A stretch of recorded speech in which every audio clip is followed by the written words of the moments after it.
石排灣郊野公園全新升級嘅3大生態設施正式亮相，帶嚟更豐富嘅生態遊樂體驗。兩棲爬蟲館喺呢度可以近距離觀賞多種兩棲與爬行動物。館內亦設有不同嘅互動裝置，大人小朋友都可以輕鬆學習生態保育知識。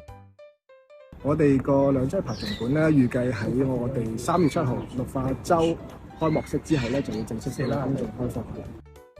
觀鳥園模擬野外棲息環境，園內總有多樣綠植，設置多樣化嘅設施，透過展現雀鳥嘅自然行為與優美姿態，體會生物多樣性嘅奇妙。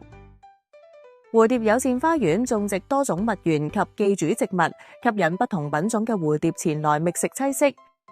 3大新設施集觀賞、科普、休閒於一體，一起嚟石排灣度過充實又愉快嘅時光。